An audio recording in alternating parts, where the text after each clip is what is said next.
مگر وہ ہم پر ظاہر نہیں کرنا چاہتی۔ تم ایسا کرو کہ اب اس پر نظر رکھنا، اگر کوئی غیر معمولی بات ہو تو مجھے ضرور۔ میری بیٹی بھی پریشان ہو گئی تھی کیونکہ بہو کے ماتھے پر موجود سرخ اور کالے نشانات ہمیں کسی خطرے کی علامت لگ رہے تھے۔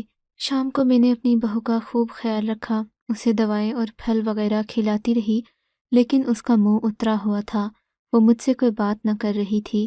اس کی پریشانی کی سمجھ نہیں آئی۔ پھر میں نے اپنی بیٹی سے کہا کہ اس پر نظر رکھے۔ اگلی صبح میں جاگی تو میرے ذہن میں سب سے پہلا خیال میری بہو کا آیا۔ میں ناشتہ وغیرہ کرنے کے بعد اپنی بہو کے کمرے میں گئی۔ اس بار اس نے دروازہ سختی سے بند کر رکھا تھا۔ میں نے سوچا کہ روشن دان سے ہاتھ ڈال کر کنڈی کھول لیں گے، مگر اب کی بار اس نے روشن دان بھی اندر سے بند کر رکھا تھا۔ خیر اب کیا ہو سکتا تھا؟ میں باہر بیٹھ کر اپنی بہو کے دروازہ کھولنے کا انتظار کرتی رہی۔ تقریباً 1 گھنٹے بعد اس نے دروازہ کھولا تو اس کے چہرے کا رنگ بدلا ہوا تھا۔ وہ بہت پریشان لگ رہی تھی، جبکہ ماتھے پر سرخ اور کالے نشان پہلے سے بھی زیادہ واضح ہو گئے تھے۔ اس سے پہلے کہ میں اس سے کچھ پوچھتی، وہ چکرا کر نیچے گر گئی۔ میں نے آگے بڑھ کر اسے سنبھال لیا، مگر اس کی آنکھیں بند ہو رہی تھیں، وہ نیم غنودگی کے عالم میں تھی۔ تب تک شازیہ بھی آ گئی۔ ہم دونوں نے مل کر بہو کو سنبھالا اور اسے باہر چارپائی تک لے آئے۔ چارپائی پر لیٹتے ہوئے اسے 1 منٹ ہی ہوا تھا کہ اس کے پیٹ میں درد ہونے لگا۔ اسے زوردار الٹی آئی اور اس کی حالت پہلے سے بھی بری ہو گئی۔ ہم نے اسے دوا بھی کھلا دی تھی، مگر اس کی حالت ایسی تھی کہ ہسپتال لے جانا ضروری تھا۔ میری بیٹی نے جلدی سے ڈرائیور کو گاڑی لانے کا کہا۔ ہم تھوڑی ہی دیر میں الکرم ہاسپٹل کے باہر کھڑے تھے۔ بہو کی حالت بددستور خراب تھی۔ ہم اسے دوبارہ ڈاکٹر کے پاس لے کر گئے۔ اب کی بار ڈاکٹرز نے ہماری بے عزتی کرنا شروع کر دی۔ آپ لوگ نہ جانے کس دنیا میں رہتے ہیں، آپ کی بہو کے جسم میں زہر چلا گیا ہے اور آپ کو ذرا بھی لوگ کہاں رہتے ہیں، کس دنیا میں ہوتے ہیں۔ ڈاکٹر مجھے یوں کہہ رہی تھی جیسے میں نے جان بوجھ کر اپنی بہو کو کوئی زہر دے دیا ہو۔ میری بہو کے ہاتھ پاؤں نیلے پڑ رہے تھے۔ ہم لوگوں کو ایمرجنسی روم میں جانے کی اجازت بھی نہیں تھی۔ ہم باہر کھڑے دعائیں کر رہے تھے کہ اللہ سب خیر کرے گا۔ کافی دیر گزر گئی، مگر میری بہو کو ہوش نہیں آیا۔ اب تو میرے ہاتھ پاؤں ٹھنڈے پڑنے لگے۔ میں نے اپنے بیٹے کو فون کیا، اسے ساری صورتحال سے آگاہ کیا۔ اگرچہ میں پہلے اسے پریشان نہیں کرنا چاہتی تھی، مگر اب اس مسئلے سے آگاہ کرنا ضروری تھا۔ میرا بیٹا بھی گھر بھاگا بھاگا آیا۔ اپنی بیوی کے لیے وہ خود بھی پریشان تھا، کیونکہ اس کی بیوی اس سے بے پناہ محبت کرتی تھی اور ان دونوں نے پیار محبت کی شادی کی تھی۔ میرے بیٹے نے آ کر ڈاکٹر سے پوچھا تو انہوں نے بتایا کہ آپ کی بیوی کے جسم میں شدید قسم کا زہر چلا گیا ہے، جسے ہم نکالنے کی کوشش کر رہے ہیں، مگر آپ کو اپنا دل بڑا رکھنا ہوگا۔ بہرحال ہم نے اپنی بہو کا علاج کروانے کے بعد اسے گھر لے آئے۔ میرا بیٹا بھی کام پر نہیں جا رہا تھا۔ ہم سب بہت پریشان تھے کیونکہ بہو کی حالت دن بدن خراب ہوتی جا رہی تھی۔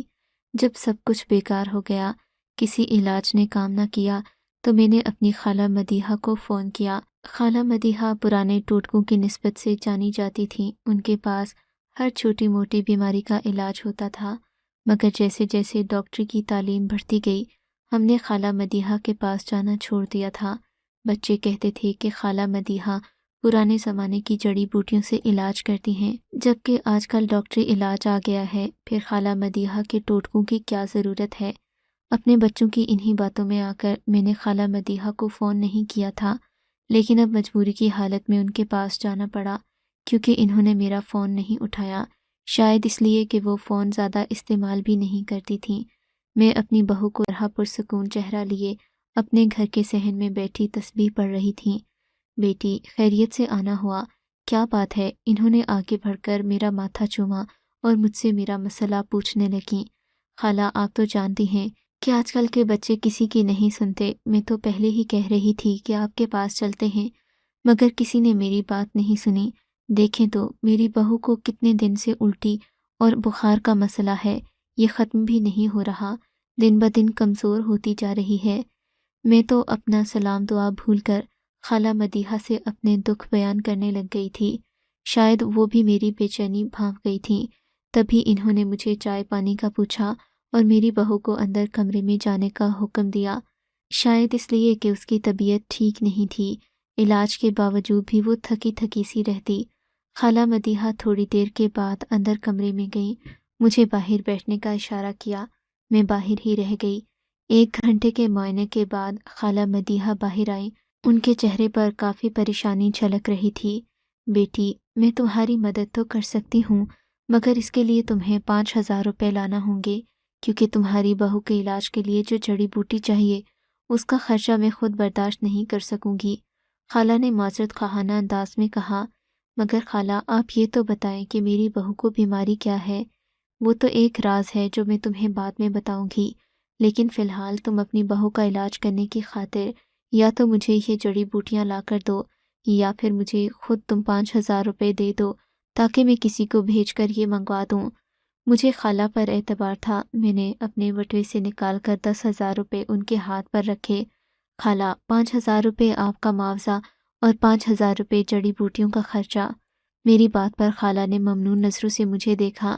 شاید انہیں بھی روپوں کی ضرورت تھی۔ میں تو خالہ کو بھول ہی گئی تھی، حالانکہ پہلے میں ہر ہفتے یا مہینے میں آ کر کوئی چکر بھی لگاتی اور انہیں پیسے بھی دیا کرتی تھی، مگر اب عرصہ ہوا تھا میں نے خالہ کی کوئی مدد نہیں کی تھی۔ بہرحال خالہ نے مجھے 3 دن بعد آنے کا کہا۔ میں اپنی بہو کو گھر لے گئی۔ ساتھ میں خالہ نے ایک سفوف پینے کو دیا، جس سے میری بہو کی طبیعت تھوڑی بہتر ہوئی تھی۔ اگلی جمعرات کو میں نے خالہ مدیحہ کے پاس جانا تھا۔ انہوں نے 1 ہفتے میں جڑی بوٹیاں جمع کرنی تھیں۔ ہفتے بعد میں اپنی بہو کو لے کر خالہ کے پاس پہنچی تو میری بہو عائشہ درد سے گراہ رہی تھی، کیونکہ اسے پھر سے تکلیف شروع ہو گئی تھی۔ خالہ مدیحہ نے مجھ سے معذرت کی، کہنے لگیں کہ بچی کو لے کر اندر آ جاؤ۔ میں عائشہ کو لے کر اندر والے کمرے میں گئی، جہاں ایک صاف ستھرا بستر بچھا تھا۔ خالہ مدیحہ نے عائشہ کو اس پر لیٹنے کا کہا۔ پھر خالہ نے پرسکون انداز میں بیٹھ کر میری بہو کے ہاتھ پاؤں پر ایک خاص قسم کا جیل لگایا، جس کے لگانے سے اس کی حالت کافی سنبھل گئی تھی۔ ماتھے پر موجود وہ کالے اور سرخ رنگ کے نشان اب بھی ویسے کے ویسے ہی تھے۔ میں نے دیکھا خالہ مدیحہ نے کچھ پڑھنے کے بعد ان نشانوں پر ایک سبز رنگ کا پتہ رکھا اور پھر پاس ہی موجود ایک ڈبیا میں ایک اور سبز رنگ کا سفوف ڈال کر سکون سے بیٹھ گئیں۔ مجھے بھی سختی سے منع کیا کہ کچھ بھی ہو جائے میں اپنی جگہ سے نہ ہلوں۔ تھوڑی دیر ہی گزری تھی کہ بہو کے ماتھے پر ہلچل سی محسوس ہوئی۔ یہ دیکھ کر میری حیرت کی انتہا نہ رہی کہ بہو کے ماتھے پر ہلچل سی محسوس ہو رہی ہے۔ خالہ نے مجھے باہر جانے کا حکم دیا۔ میرا دل تو نہیں چاہ رہا تھا، مارے تجسس کے میں وہیں بیٹھنا چاہتی تھی، مگر خالہ کے حکم پر مجھے باہر جانا ہی پڑا۔ میں باہر آ کر بیٹھی، میرا دل کانپ رہا تھا۔ آخر بہو کے ماتھے پر وہ کس چیز کی ہلچل تھی؟ جس کے بعد خالہ مدیحہ نے مجھے باہر بھیج دیا۔ مجھے پریشانی سی ہونے لگی۔ تھوڑی ہی دیر میں میری بہو کی لگی، میرا دل بے چین ہو گیا۔ میں واپس اندر کی طرف بھاگی، دیکھنا چاہتی تھی کہ آخر کیا ہوا ہے، مگر خالہ مدیحہ نے دروازہ بند کر دیا۔ بے چینی اور بے بسی کی حالت میں باہر ہی بیٹھی رہی۔ تقریباً 1 گھنٹے کے بعد خالہ نے دروازہ کھولا۔ یہ دیکھ کر میری حیرت کی انتہا نہ رہی کہ میری بہو بستر پر بیٹھی مسکرا رہی تھی، جبکہ اس کے ماتھے پر سے وہ کالے نشان ہٹ چکے تھے اور وہ سرخ داغ بھی کہیں نظر نہ آ رہے تھے۔ بہو، وہ سرخ نشان کہاں گئے؟ میں نے حیرت سے پوچھا۔ اماں، مجھے تو خود نہیں پتا، مجھے تو تھوڑی دیر کے بعد ہوش ہی نہ رہا تھا۔ اب مجھے ماتھے سے کچھ بوجھ ہلکا محسوس ہو رہا ہے، چلو گھر چلتے ہیں۔ میری بہو خوشی سے بول رہی تھی۔ مہینے کے بعد میں نے اس کا یہ چہرہ دیکھا تھا جس پر خوشی ہی خوشی تھی اور کوئی غم کے آثار نہ تھے۔ میں نے اطمینان کا سانس لیا اور بہو کو لے کر گھر آ گئی، کیونکہ خالہ مدیحہ کی نماز کا وقت ہو گیا تھا۔ اب شاید وہ بھی چاہتی تھیں کہ میں اپنے گھر واپس چلی جاؤں۔ میں نے سوچا کہ خواہ خالہ مدیحہ کو پریشان کرنے سے اچھا ہے کہ اگلے دن آ کر ان سے ساری بات معلوم کر لوں۔ میں اور عائشہ گھر واپس آ گئے۔ میرا بیٹا میرا منتظر تھا۔ اس نے پوچھا کہ عائشہ کی بیماری کا کیا ہوا۔ میں نے اسے سارا ماجرا بتا کر کہا کہ یہ سارا بوجھ جو مدیحہ کے جسم پر تھا، سارا ان کالے اور سرخ داغوں کی وجہ سے تھا۔ یہ داغ ہٹتے ہی عائشہ کی طبیعت سنبھل گئی ہے۔ بیٹے کو اس بات پر یقین نہ آیا، وہ خوشی سے چلانے لگا، کہنے لگا کہ خالہ مدیحہ تو میری توقع سے بڑھ کر بھی ہنرمند نکلیں۔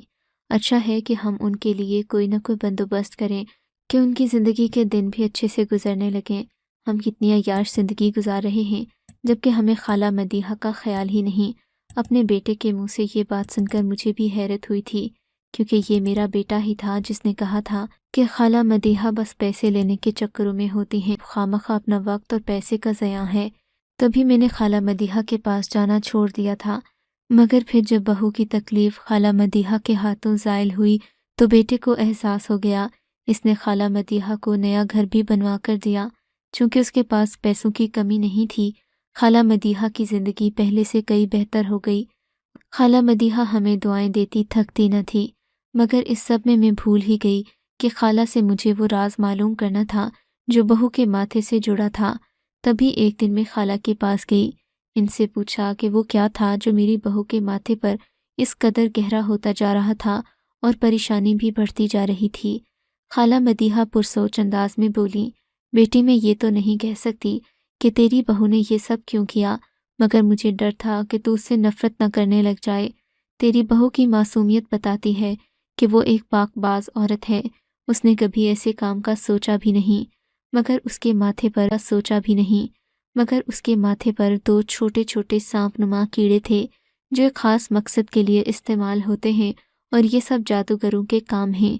یہ دولت کے حصول، اپنے شوہر کو قابو کرنے اور لوگوں کے دلوں میں اپنی دھاک بٹھانے کے لیے استعمال کیے جاتے ہیں، مگر تمہاری بہو اتنی معصوم ہے کہ مجھے مکمل یقین ہے کہ یہ سب اس کی ماں نے یا پھر کسی اور عورت نے کیا ہوگا۔ کسی کا مقصد مختلف بھی ہو سکتا ہے، مگر تمہاری بہو کے ماتھے میں جو چیز تھی اسے میں نے ایک خاص سفوف کی مدد سے نکالا۔